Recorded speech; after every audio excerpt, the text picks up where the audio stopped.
சபா இப்பவே கண்ணை கட்டுது. நன்றி, மீண்டும் வராதீர்கள் என்ற ஹேஷ்டேக்கை தேசிய அளவில் ட்ரெண்டாக்கி பாஜகவை காரசாரமாக விமர்சித்து 2026 சட்டமன்ற தேர்தலிலும் பாஜகவுடன் கூட்டணி இல்லை என அதிமுக பகிரங்கமாக அறிவித்து இன்னும் 2 ஆண்டுகள் நிறைவு பெறவில்லை. அதற்குள் மீண்டும் பாஜகவுடன் ஓரணியில் இணைந்து அதிமுகவையும் அதிமுக ஆட்சியையும் பாஜக தான் காப்பாற்றியது, அதற்கு நன்றியோடு இருப்போம் என எடப்பாடி பழனிசாமியை பேச வைத்திருக்கிறது அரசியல். இதற்கிடையே பிரிந்து கிடக்கும் அதிமுக அணிகளை ஓரணியில் இணைக்க நடந்த முயற்சிகள், கட்சியின் உள்ளே இருந்து எழுந்த ஆதரவு குரல்கள், கூட்டணி வெளிநடப்புகள் என பரபரப்புக்கு பஞ்சமில்லாமல் பயணித்து வருகிறது அதிமுக பாஜக கூட்டணி. கடந்த 2 ஆண்டுகளில் நடந்தவற்றை தொகுக்கிறது இந்த தொகுப்பு. 2023ஆம் ஆண்டு செப்டம்பர் மாதம் 25ஆம் தேதி அளவு கடந்த உற்சாகத்தில் இருந்தது அதிமுக அலுவலகம். ஒரு நாடாளுமன்ற தேர்தல், ஒரு சட்டமன்ற தேர்தல், 2 இடைத்தேர்தல்கள் என பாஜகவுடன் 7 ஆண்டுகளாக பயணித்த உறவை அதிகாரப்பூர்வமாக முறித்துக் கொண்டதை கொண்டாடி தீர்த்தனர் அதிமுகவினர். நன்றி, மீண்டும் வராதீர்கள் என்கிற ஹேஷ்டேக்கை தேசிய அளவில் ட்ரெண்டாக்கி பாஜகவை மிக கடுமையாக விமர்சித்தனர் அதிமுகவினர். 2024 நாடாளுமன்ற தேர்தலில் மட்டுமல்ல, 2026 சட்டமன்ற தேர்தலிலும் பாஜகவுடன் கூட்டணி இல்லை என வெளிப்படையாக அறிவித்தார் எடப்பாடி. 2026 பாரதிய ஜனதா கட்சியோடு அதிமுக கூட்டணி இல்லை, உறுதிபட சொல்கிறேன். இதை வேண்டுமென்றே திட்டமிட்டு திரு ஸ்டாலின் அவர்கள் மக்களை குழப்பி இன்றைக்கு அச்சத்தின் அடிப்படையில், பயத்தின் அடிப்படையில் இன்றைக்கு அதிமுக பிஜேபி பிடிமா செயல்படுவதாக குற்றம் சுமத்துகிறார். அது முற்றிலும் உண்மை அல்ல. இனி பாஜகவுடன் கூட்டணி இல்லை என்பதை 2023 டிசம்பரில் நடந்த பொதுக்குழுவிலும் அறிவித்தார் எடப்பாடி. பாஜகவுடன் கூட்டணி இல்லை என்பது 2 கோடி அதிமுக தொண்டர்களின் முடிவு என அறிவித்தார் எடப்பாடி பழனிசாமி. தலைமை கழக நிர்வாகிகள், முன்னோடி கட்சி நிர்வாகிகளுடைய கூட்டத்தில் ஒருமனதாக எடுக்கப்பட்ட முடிவு. அந்த முடிவின்படி அனைத்து இந்திய அண்ணா திராவிட முன்னேற்ற கழகம் பாரதிய ஜனதா கட்சியுடன் இனி கூட்டணி இல்லை என்பதை தெளிவுபடுத்திவிட்டோம். ஒருபுறம் கூட்டணி தர்மம், மறுபுறம் அண்ணாமலை செய்து வந்த விமர்சனம் என எதிர்கொள்ள முடியாமல் இருதலை கொள்ளி எறும்பாய் தவித்து வந்த அதிமுகவுக்கு பாஜகவுடனான கூட்டணி முறிவு தேனாய் தித்தித்தது தொண்டர்களுக்கு. அண்ணாமலை பேச்சால் பாஜகவுக்கு எதிராக கடுமையான விமர்சனங்களை அதிமுக தலைவர்கள் முன்வைத்தனர். 2019, 2021 தேர்தல்களில் அதிமுக தோற்றதற்கு பாஜக தான் காரணம் என பகிரங்கமாக குற்றம் சாட்டினார் முன்னாள் அமைச்சர் ஜெயக்குமார். தோல்வி என்பதே அறியாத தான் பாஜகவாலே தோல்வியை தழுவியதாக ஜெயக்குமார் குற்றம் சாட்டியது பெரும் பரபரப்பை ஏற்படுத்தியது. தோல்வி என்பது அறியாதவனால தான் நானு. யாரால தோத்த? பிஜேபியால தான் தோத்த. பிஜேபி இல்லனா நாளா நேரம் சட்டமன்றத்துக்கு போயிருக்க வேண்டிய ஆளு. பாஜகவுடனான கூட்டணியை அதிமுக முறித்துக் கொண்டு வெளியேறிய சில மாதங்களில் அதிமுகவின் நடவடிக்கைகளில் மாற்றம் தெரிய தொடங்கியது. ஒன்றிய பாஜக அரசை கடுமையாக விமர்சிக்க வேண்டிய இடத்தில் கூட விமர்சிக்காமல் அதிமுக பம்மியது, விவாதத்துக்குள்ளாகின. பாஜகவோடு கூட்டணி இல்லை என உறுதியாக சொல்லி வந்த எடப்பாடி, பாஜகவுடன் கூட்டணியா என்ற கேள்விக்கு நேரடியாக பதிலளிக்க மறுத்தார். தேர்தலுக்கு 6 மாதங்கள் முன்பு கூட்டணி குறித்து அறிவிக்கப்படும் என சொன்னது பாஜகவோடு அதிமுக அணி சேர தயாராகிவிட்டதை உறுதி செய்தது. நாடாளுமன்ற தேர்தலுக்கு பிறகு நடைபெற்ற பொதுக்குழு கூட்டத்தில் பிஜேபியுடன் கூட்டணி இல்லைன்னு சொல்லி நீங்க தெரிவிச்சிருந்தீங்க. அந்த நிலைப்பாட்டில் உறுதியா இருக்கீங்களா சார்? அதாவதுங்க, கூட்டணி தானே ஏற்கனவே சொல்லுது, பல முறை உங்களுக்கு சொல்லுது. எந்த கட்சியாவது நிலையா இருந்திருக்குது உண்டா? சொல்ல முடியாதுங்க. இது அரசியல் சூழ்நிலைக்கு தக்கவாறு மாற்றங்கள் இருக்கும். அது இப்போ எப்படி சொல்ல முடியும்? ஒவ்வொரு முறையும் தேர்தல் வருகின்ற பொழுது 2019 தேர்தல் எந்த நேரத்தில் நாங்கள் கூட்டணி அறிவித்தோம்? அதாவது பிப்ரவரி மாதம் தான் அறிவித்தோம். 2021 சட்டமன்ற தேர்தல் அப்போ எப்போ அறிவித்தோம்? 2010. இப்படி தேர்தல் வருகின்ற பொழுதுதான் கூட்டணி கட்சி குறித்து ஒத்த கருத்துடைய கட்சியோட பேசி முடிவு செய்யப்படும். கடந்த மார்ச் மாத இறுதியில் திடீரென டெல்லி விரைந்தார் எடப்பாடி. சட்டப்பேரவையில் பட்ஜெட் கூட்டத்தொடர் நடந்து கொண்டிருந்த போது அதில் பங்கேற்காமல் எடப்பாடி டெல்லி விரைந்தது பெரும் பரபரப்பை ஏற்படுத்தியது. அமித்ஷாவை சந்திக்கிறார் எடப்பாடி, அதிமுக பாஜக கூட்டணியை உறுதிப்படுத்துகிறார் என தகவல்கள் கசிய அதை மறுத்தார் எடப்பாடி. அமித்ஷாவை பார்க்க டெல்லி வரவில்லை, கட்சி அலுவலகத்தை பார்வையிடவே வந்துள்ளேன் என அவர் அளித்த விளக்கம் அதுவரை தலைநகர் செய்தியாளர்கள் அறியாதது. நீங்க நாங்க எதுக்கு வந்தனே தெரியாத நீங்க கேக்குறீங்களா? நாங்க வந்து கட்சி ஆபீஸ் பார்க்கறதுக்கு வந்தோம். கட்சி ஆபீஸ் திறக்கப்பட்டு வந்து பார்க்கறதுக்கு. அதிமுக அலுவலகத்தை பார்வையிடவே வந்துள்ளேன் என கூறிய எடப்பாடி அன்றிரவே அமித்ஷாவை சந்தித்து பேசினார். சில நிமிடங்களில் எடப்பாடி பழனிசாமி மற்றும் அதிமுக நிர்வாகிகள் தன்னை சந்தித்த போட்டோவை எக்ஸ் தளத்தில் வெளியிட்டார் அமித்ஷா.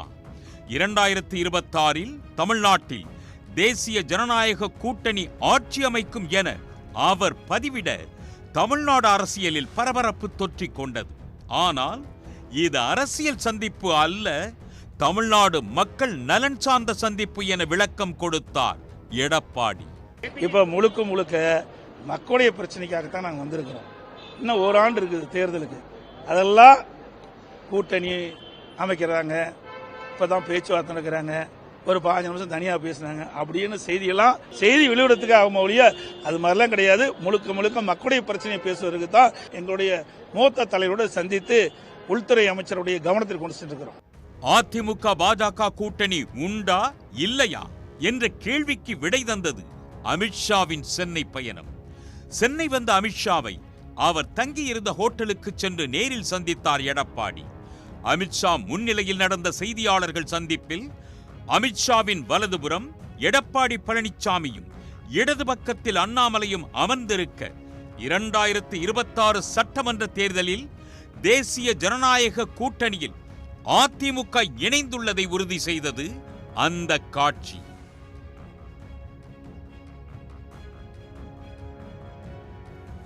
தமிழ்நாட்டில் கூட்டணி ஆட்சி அமையும் என அமித்ஷா கூறிக்கொண்டிருக்க செய்தியாளர் சந்திப்பில் ஒரு வார்த்தை கூட பேசாமல் எடப்பாடி அமர்ந்திருந்த காட்சி அதிமுக தொண்டர்களுக்கு கட்சியில் என்ன நடக்கிறது என யூகிக்க சாட்சியானது. जी हम साथ में सरकार बनाएंगे, हम चुनाव एड़ापाड़ी जी के नेतृत्व में लड़ेंगे. நாங்கள் இணைந்துதான் இங்கே ஆட்சி அமைக்க போகிறோம். அந்த மாதிரி கூட்டணி ஆட்சி தான் நடைபெற போகிறது. திரு எடப்பாடி அவர்களின் தலைமையில் தான் இந்த கூட்டணி நடைபெற போகிறது. இனி பாஜகவுடன் கூட்டணி இல்லை என அறிவித்துவிட்டு மீண்டும் கூட்டணி அமைத்தது ஏன் என்ற கேள்விக்கு கூட்டணி வேறு கொள்கை வேறு என பதில் கொடுத்தார் எடப்பாடி. பாஜக கொள்கைகளோடு உடன்படவில்லை, தேர்தல் வெற்றிக்காகவே கூட்டணி என விளக்கம் கொடுத்தார். பாஜகவுடன் அமைத்திருப்பது கூட்டணி மட்டுமே, கூட்டணி ஆட்சி இல்லை என அமித்ஷாவின் பேச்சுக்கு விளக்கம் கொடுத்தார் எடப்பாடி. டெல்லிக்கு மோடியைப் போல தமிழ்நாட்டுக்கு நான் என செல்லும் இடங்களிலெல்லாம் எடப்பாடி பழனிசாமி அமித்ஷாவின் பேச்சுக்கு விளக்கம் கொடுக்க தொடங்கினார். கூட்டணி அரசுன்னு சொல்லவே இல்லை. நீங்க தப்பா புரிஞ்சுக்கிட்டு ஏதோ வித்தியெல்லாம் காட்டுறீங்க. தயவு செய்து இந்த வித்தியெல்லாம் விட்டுருங்க. கூட்டணி அரசு அதாவது அனைத்து இந்திய அண்ணா திராவிட முன்னேற்ற கழகம் பாரதிய ஜனதா கூட்டணி ஆட்சி அமைக்கும். ஏங்க திருப்பி அதுக்குள்ள வர ஏதாவது விறுவிறுப்பான செய்தி உங்களுக்கு வேணும், எங்கிட்ட இருந்து புடுங்க வேணும். அப்படிலாம் அவர் சொல்லவே இல்லை. திருப்பியும் சொன்னார், டெல்லிக்கு மாண்புமிகு பிரதமர் மோடி அவர்கள் தமிழ்நாட்டுக்கு என்னுடைய பெயரை சொல்லி சொன்னார். இதுல இருந்து நீங்க புரிஞ்சுக்க வேண்டியதானே. இதுல இருந்து ஏதாவது இதுல கண்டுபிடிச்சு விஞ்ஞான மூளையெல்லாம் பயன்படுத்தி கண்டுபிடிக்கிற வேலையில விட்டுருங்க, அதெல்லாம் நாங்க பாத்துக்கிறோம். 2026 தமிழ்நாட்டில் கூட்டணி ஆட்சி அமையும் என மீண்டும் அமித்ஷா கூற 2026 தமிழ்நாட்டில் அமைவது பாஜக ஆட்சி என்றே சொல்வேன் என்றார் அண்ணாமலை. எடப்பாடிக்கு எதிராக ஓபிஎஸ் தினகரன் கடுமை காட்ட மறுபுறம் தேமுதிகவும் எடப்பாடிக்கு நெருக்கடி தந்தது. தேமுதிகவுடன் கூட்டணி தொடர்கிறது என அதிமுக அதிகாரப்பூர்வமாக அறிவித்த நிலையில் கூட்டணியில் இருக்கிறோமா இல்லையா என்பதை வரும் ஜனவரி மாதம்தான் சொல்வோம் என்று தடாலடியாக பேசி எடப்பாடி பழனிசாமிக்கு அதிர்ச்சி கொடுத்தார் பிரேமலதா. எது வார்த்தை சொன்னாலும் உடனே கூட்டணின்ற அர்த்தம் கிடையாது. நாங்கள் தான் சொல்லியிருக்கோம், ஜனவரி 9 மிகப்பெரிய மாநாடு நடத்த இருக்கிறோம். அந்த மாநாட்டில் தான் தேமுதிகவின் நிலைப்பாடு என்ன அப்படிங்கிறத நாங்கள் உறுதியாக சொல்ல இருக்கிறோம் என்பது சொல்றோம். அதிமுக பெரும்பான்மை பெற்றாலும் கூட்டணி ஆட்சிதான் என்றெல்லாம் பாஜகவினர் தொடர்ச்சியாக கூறி வந்தது அதிமுகவில் கடும் அதிர்வலைகளை கிளப்பின. இந்த நேரத்தில் அதிமுக தலைவர்களை இந்து முன்னணி விழா மேடையில் வைத்துக் கொண்டே அறிஞர் அண்ணாவுக்கும் பெரியாருக்கும் எதிராக வீடியோவை வெளியிட்டு சர்ச்சையை அதிகப்படுத்தியது பாஜக. அமித்ஷா சொல்வதே வேத வாக்கு, தமிழ்நாட்டில் கூட்டணி ஆட்சிதான் என அண்ணாமலை சொல்ல, கூட்டணி ஆட்சியை ஏற்க நான் ஒன்றும் ஏமாளி இல்லை என பதிலடி கொடுத்தார் எடப்பாடி பழனிசாமி. நாங்க ஒன்னும் ஏமாளி அல்ல. அதிமுக பெரும்பான்மை இடங்களிலே வெற்றி பெற்று தனி பெரும் ஆட்சி அமைக்கும். எங்களுக்கு கூட்டணி வேணா வேண்டாம், எதை பத்தியும் கவலைப்படல. டெல்லி பாஜக மேலிடத்திடம் எடப்பாடி நெருக்கம் காட்டியது பன்னீர்செல்வத்துக்கு அதிர்ச்சியை தந்தது. தான் அதிமுகவில் மீண்டும் இணைய பாஜக கைகோர்த்து விடும் என்று காத்திருந்து ஓபிஎஸ்க்கு அடுத்தடுத்து விழுந்தன பேரிடி. முதலில் சென்னை வந்த அமித்ஷாவை சந்திக்க முயன்று முடியாமல் போக, அடுத்து மோடி வரும்போது சந்திக்கலாம் என காத்திருந்தார் ஓபிஎஸ். அமித்ஷாவை தொடர்ந்து தமிழ்நாடு வந்த பிரதமர் மோடியும் ஓபிஎஸ் சந்திக்க நேரம் கொடுக்காததால் அதிருப்தி அடைந்தார் ஓபிஎஸ். பிரதமர் மோடியை சந்திக்க ஓபிஎஸ் கடிதம் எழுதியும் அவருக்கு நேரம் வழங்கப்படாததால் பாஜக கூட்டணியில் இருந்து வெளியேறுவதாக அறிவித்தார் ஓபிஎஸ். கூட்டணியில் இருந்து விலகுவதாக கூறியும் பாஜகவில் இருந்து யாரும் தன்னிடம் போனில் கூட பேசவில்லை என தன்னிலையை வெளிப்படுத்தினார் ஓபிஎஸ். நான் என்டி அலையன்ஸில் இருந்து வெளியேறிவிட்டேன். நான் ஏற்கனவே சொல்லியிருக்கிறேன், இன்றைக்கு இருக்கின்ற அரசியலில் நாம் வரலாற்றை பின்னோக்கி பார்த்தால் எல்லா அரசியல் கட்சிகளும் எல்லாரோடையும் கூட்டணி வைத்திருக்கிறார்கள், எல்லாரோடையும் எதிர்த்து நின்றிருக்கிறார்கள். எதிர்காலத்தில் எம்மாதிரியான கூட்டணி வரும் என்பதனை மக்கள் தான் தீர்மானிப்பார்கள்.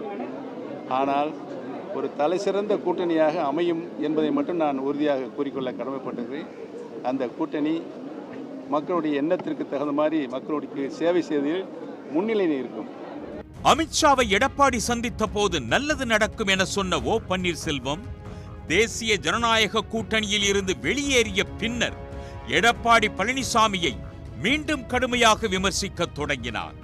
தலைமை பண்பு இல்லாத எடப்பாடிக்கு தோல்வி நிச்சயம் என ஓபிஎஸ் காட்டமாக பேசினார். எடப்பாடி பழனிசாமி மீதான விமர்சனத்தை டிடிவி தினகரனும் ஓபிஎஸ்ஸும் கூர்மைப்படுத்தினர்.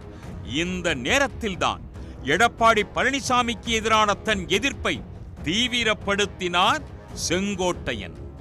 பாஜகவை அதிமுக நெருங்கும் முன்னரே எடப்பாடி பழனிசாமியை புறக்கணிக்க தொடங்கிய செங்கோட்டையன் அவர் பங்கேற்கும் விழாக்களுக்கு செல்வதை தவிர்த்தார். எடப்பாடி பழனிசாமியின் பெயர் கூறுவதையே தவிர்த்து வந்தவர் அதிமுகவிலிருந்து பிரிந்து சென்றவர்களை மீண்டும் இணைக்க வேண்டும், அதற்கு 10 நாள் கெடு விதிக்கிறேன் என்று அதிமுக பொதுச் செயலாளரான எடப்பாடி பழனிசாமிக்கு மாவட்ட செயலாளரான செங்கோட்டையன் டெட்லைன் விதித்து பரபரப்பை கூட்டினார். வெளியே சென்றவர்கள் ஒன்றிணைக்கப்பட வேண்டும். அமைதியாக இருக்கின்றவர்களை நம் கழகத்திலே அவளை கொண்டு வந்து செயல்படுத்த வேண்டும். அப்படி படுத்துகிற போதுதான் நாம் வெற்றி என்ற இலக்கை நம்மால் எட்ட முடியுமே தவிர, நாம் நாளை நம்முடைய ஆட்சி மலரப்போகிறது என்று யாராலும் சொல்ல இயலாது. அதற்கு கால அவகாசம் விரைந்து அதை முடிக்கப்பட வேண்டும். விரைந்து முடித்தால் மட்டும்தான் தேர்தல் களத்திலே இருக்க முடியும். ஏனென்றால் தேர்தல் களம் இன்று துவங்கிவிட்டது. எல்லோரும் தேர்தல் களத்திலே தங்கள் பயணங்களை மேற்கொள்கிற நிலை வந்துவிருக்கிறது. ஆகவே விரைந்து இதற்கான நல்ல முடிவுகளை மேற்கொள்ள வேண்டும் என்பதுதான் எங்களுடைய வேண்டுகோள். அப்படி விரைந்து அந்த முடிவுகளை மேற்கொள்ளவில்லை என்றால் இதற்கு இந்த மணலில் இருக்கின்ற அனைவரும் ஒருங்கிணைந்து அதை செயல்படுத்துவதற்கு நாங்கள் அனைவரும் முன்னின்று அந்த பணிகளை மேற்கொள்வோம். தமிழ்நாடு பாஜக தலைவர் நயினார் நாகேந்திரனும் அதிமுக ஒருங்கிணைய வேண்டும் என்ற செங்கோட்டையின் கருத்தை வரவேற்றார். இது அரசியல் வட்டாரத்தில் பெரும் பரபரப்பை ஏற்படுத்தியது. மீண்டும் அதிமுக ஓரணியில் இணையும் என்ற எதிர்பார்ப்பையும் அதிகரிக்கச் செய்தது. 10 நாட்களுக்குள்ள எடப்பாடி பழனிசாமி அவர்கள் எதிர்கட்சியில் இருக்கிற அந்த வெளியே போனவங்களெல்லாம் கூப்பிட்டு பேசல அப்படின்னா அதுக்கான முயற்சியை நான் செய்வேன்னு சொல்லியிருக்கேன். நல்ல விஷயம், எல்லாரும் ஒன்றா சேருங்கிற சொல்கிறது நல்ல விஷயம் தான். அது நீங்கள் எடப்பாடி பழனிசாமி அவர்களோடு பேசுறதுக்கு வாய்ப்பு இருக்கா? கூட்டணிக்காக அழைத்து பேசுனாலே கூட்டணி வந்துருன்னு கூட்டணி வந்துட்டு அதிமுகவை ஒருங்கிணைக்க எடப்பாடி பழனிசாமியோடு நேரடியாக பேசுறதுக்கு வாய்ப்பு இல்லை. அது குறித்து மாண்புமிகு இபிஎஸ் அவர்கள் பேசுவார்கள், அவங்க தான் பேசணும். தேவைப்பட்டால் நம்ம பேசலாம். 10 நாள் கெடு விதித்த செங்கோட்டையனுக்கு மறுநாளே தன் செயல் மூலம் பதிலடி கொடுத்தார் எடப்பாடி. செங்கோட்டையனை கட்சியின் அமைப்பு செயலாளர், மாவட்ட செயலாளர் பதவிகளில் இருந்து நீக்கியது போதாது என்று தன் பதவி பறிக்கப்பட்டதில் மகிழ்ச்சிதான். ஆனால் ஒரு வார்த்தை கூட கேட்காதது ஏன் என தன் மனக்குமரல்களை கொட்டினார். டிடிவி, சசிகலா, ஓபிஎஸ் வரிசையில் இணைந்தார் செங்கோட்டையன். கட்சியினுடைய பொறுப்புகளை விடுவிக்கப்பட்டிருக்கிறார்கள். பொதுவாக ஜனநாயகம் என்பது ஒரு கட்சியில் ஒரு விளக்கம் கேட்டிருக்க வேண்டும். அந்த விளக்கம் கேட்காமலேயே இன்று ஜனநாயகத்தை நாங்கள் காக்கிறோம். சுயமரியாதையோடு யார் வேண்டுமானாலும் எந்த கருத்துக்களை சொல்வதற்கு எங்கள் இயக்கத்திலே தடையில்லை என்று பல மேடையிலே பேசியிருக்கிறார்கள். இதற்கெல்லாம் காலம்தான் பதில் சொல்லும். செங்கோட்டையன் அதிமுகவில் இருந்து நீக்கப்பட்டதை அடுத்து தேசிய ஜனநாயக கூட்டணியில் இருந்து வெளியேறினார் தினகரன். அதிமுகவே போதும் என பாஜக நினைப்பதாகவும் இனி கூட்டணியில் தொடரப்போவதில்லை என்றும் தினகரன் அறிவித்தார். முதல்வர் வேட்பாளராக எடப்பாடி பழனிசாமியை எப்படி ஏற்க முடியும் என அதுவரையிலான ரகசியங்களை உடைத்தார் டிடிவி. பழனிசாமி அதிமுக பொதுச்செயலாளர் இருக்கிற வரை, அவர் இரட்டை இலை சின்னத்தை உரிமை கொண்டாடுகின்ற வரை, முதல்வர் வேட்பாளராக இருக்கின்ற வரை அம்மாவின் தொண்டர்களுக்கு வெற்றி என்பது அது எட்டாக்கடியாகத்தான் இருக்கு. கூட்டணியை கையாள தெரியவில்லை என நயினார் நாகேந்திரனை தினகரன் கடுமையாக விமர்சிக்க, நயினார் நாகேந்திரனோ மீண்டும் அவருடன் எந்த நேரத்திலும் பேச தயார், ஒன்றிணைந்தால் உண்டு வாழ்வு என தூது விட்டார். நான் காரணம் என்பது சொல்வது எந்த அடிப்படையில் என்பது எனக்கு அது புரியலை. அதை முன்னாடியே சொல்லியிருந்திருக்கலாம். ஒரு 2-3 மாதத்துக்கு முன்னாடி என்ன போட்ட அன்றைக்கே கூட சொல்லிட்டு போயிருக்கலாம். ஆனால் இப்போ எந்த அடிப்படையில் மதிப்புக்குரிய டிடி சார் சொல்கிறாங்கங்கிறது எனக்கு அது விளங்கலை. திருநெல்வேலி பாசையில் சொன்னோம்னா விளங்கலை. எல்லாரும் ஒன்றா சேர்ந்தாலும் ஜெயிக்க முடியும்னு எல்லா தலைவர்கள்ட்டையும் நான் சொல்லியிருக்கேன். அதில் மாற்றுக்கிறது கிடையாது. ஹரித்வாருக்கு செல்வதாக சொல்லி சென்ற செங்கோட்டையன் டெல்லியில் அமித்ஷாவை சந்தித்து பேச அது தமிழ்நாடு அரசியல் வட்டாரத்தில் பரபரப்பை ஏற்படுத்தியது. அதிமுகவை ஒன்றிணைக்க அமித்ஷாவிடம் வலியுறுத்தியதாக சொல்ல எடப்பாடி பழனிசாமிக்கு நெருக்கடி முற்றியது. உள்துறை அமைச்சர், நிதியமைச்சர் இருவரையும் சந்திக்கின்ற வாய்ப்பு அங்கே கிடைத்தது. எல்லோரும் ஒன்றிணை வேண்டும் என்ற நோக்கத்தோடு, இயக்கம் வலிமை பெற வேண்டும் என்ற நோக்கத்தோடு கருத்துக்களை நாங்கள் அவரிடத்திலே எடுத்து சொன்னோம். அதிமுகவில் இருந்து பதவி நீக்கம் செய்யப்பட்ட ஒருவரை அமித்ஷா சந்தித்தது ஏன் என்ற கேள்வி பரவலாக எழ பதில் கொடுக்க முடியாமல் திணறினர் அதிமுக தலைவர்கள். கூட்டணியில் குழப்பத்தை ஏற்படுத்த வயிற்றெரிச்சல் மனிதர்கள் நினைப்பதாக பெயரை குறிப்பிடாமல் செங்கோட்டையன், தினகரன், ஓபிஎஸ் ஆகியோரை விமர்சித்தார் ஆர்பி உதயகுமார். ஒரு சில பேர்களுக்கு வயிற்றெரிச்சல் ஏற்பட்டிருக்கலாம். தங்களுடைய இயலாமையினால அவர்களுக்கு ஏற்பட்டிருக்கிற அந்த பொறாமை தீயினாலே இன்றைக்கு அவர்கள் தங்களை தாங்களே இன்றைக்கு தடமாற்றி கொண்டு அண்ணா திராவிட முன்னேற்ற கழகத்திலே ஒற்றுமை என்கிற பெயரை வைத்துக்கொண்டு அண்ணா திராவிட முன்னேற்ற கழகத்திற்கு விண்ணளவு உயர்ந்து கொண்டிருக்கிற அந்த செல்வாக்கிலே ஒரு பின்னடைவை ஏற்படுத்தி விடலாம் என்று கனவு காண்கிற அந்த வயிற்றெரிச்சல் மனிதர்களுக்கெல்லாம் தோல்வியைத்தான் புரட்சித் தலைவி அம்மாவும் புரட்சித் தலைவி நம்முடைய ஆன்மா, புரட்சித் தலைவருடைய ஆன்மா, இந்த தாய் தமிழ்நாட்டு மக்கள் தோல்வியைத்தான் தருவார்கள். மறுபுறம் முதலமைச்சர் வேட்பாளராக எடப்பாடி பழனிசாமியை மாற்றினால் கூட்டணியில் மீண்டும் இணைய தயார் என எடப்பாடி பழனிசாமிக்கான நெருக்கடியை அதிகரித்தார் டிடிவி தினகரன். பழனிசாமி என்கிற அந்த துரோக சிந்தனை உள்ள மனிதரையும் அவரை சார்ந்த ஒரு சிலரையும் அவர்கள் வெளியேற்றினால்தான், அவர்கள் வெளியேற்றுவது என்பது முதல்வர் கிடையாது என்று சொன்னால்தான் அம்மா மக்கள் முன்னேற்ற கழகம் அந்த அணியிலே வர முடியும் என்பதுதான் எங்களது நிலைப்பாடு. செங்கோட்டையனின் கலக குரலும் தினகரன் ஓபிஎஸ்ஸின் நெருக்கடியும் அதிமுக பாஜக கூட்டணியில் அனலை கிளப்ப கலகலத்து கிடக்கிறது தேசிய ஜனநாயக கூட்டணி. அதிமுகவை எவராலும் எதுவும் செய்ய முடியாது, எங்களுக்கு ஆட்சி அதிகாரத்தை விட தன்மானம்தான் முக்கியம் என அறிவித்த எடப்பாடி பழனிசாமி அதிமுக தலைமை அலுவலகத்தை அடித்து நொறுக்கியவர்களை சேர்த்து கொள்ள வேண்டுமா என்றும், அதிமுக ஆட்சியை கவிழ்க்க 18 எம்எல்ஏக்களை கடத்தி கொண்டு போனவரை கட்சியில் சேர்க்க வேண்டுமா என்றும் ஓபிஎஸ் தினகரனுக்கு எதிராக கொந்தளித்தார். புனிதமாக அதிமுக கோயிலாக இருக்கின்ற அந்த தலைமை கழகத்தை அடித்து நுறுக்கி மற்றவர்களை கட்சியில் சேர்த்த வேணுமா? அது தொண்டனுடைய சொத்து, தலைமை கழகம் தொண்டனுடைய சொத்து.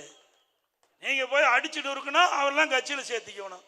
இன்னொருவர் நம்முடைய அனைத்து இந்திய அண்ணா திராவிட முன்னேற்ற கழக ஆட்சி கவிழ்ப்பதற்கு 18 பேரை கடத்திட்டு போனீங்க எம்எல்ஏ, அவர்களை கட்சியில் சேர்க்க இதெல்லாம் யார் ஏற்றுக்கொள்வது?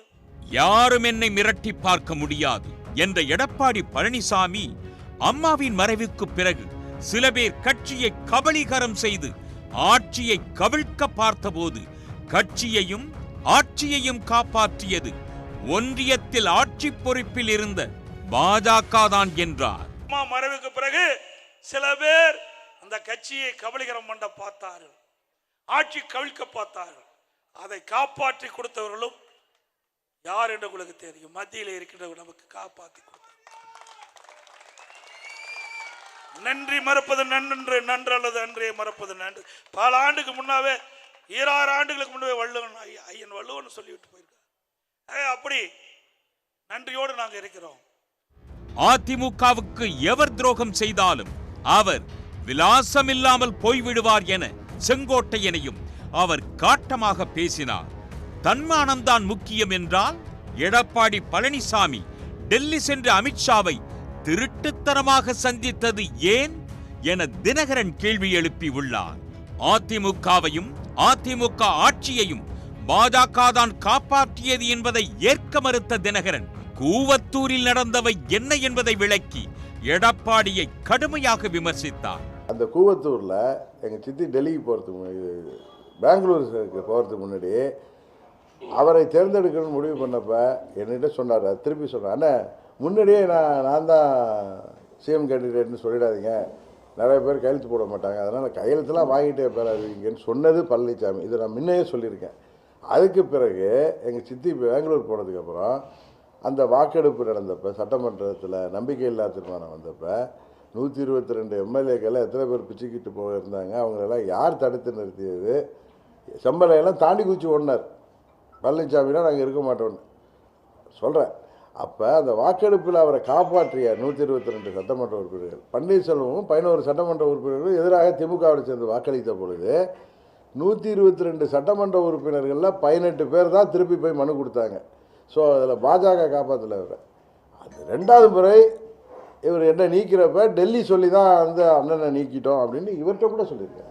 எடப்பாடிக்கு செங்கோட்டையன் விதித்த 10 நாட்கள் கெடு முடிவடைந்த நிலையில் தனது பிரச்சார பயணத்தை ஒதுக்கி வைத்துவிட்டு அமித்ஷாவை சந்திக்க டெல்லி சென்றார் எடப்பாடி. சந்திப்பின் போது அதிமுக முன்னணி தலைவர்களும் உடன் இருந்தனர். கூட்டணி கட்சி தலைவர்களை சந்தித்து விட்டு வரும் பொழுது இப்படி முகத்தை மூடிக்கொண்டு ஓடி வருவதை பார்த்துருக்கீங்களா? யார் இப்படி முகத்தை மூடிட்டு வருவாங்கன்னு உங்களுக்கு தெரியும்.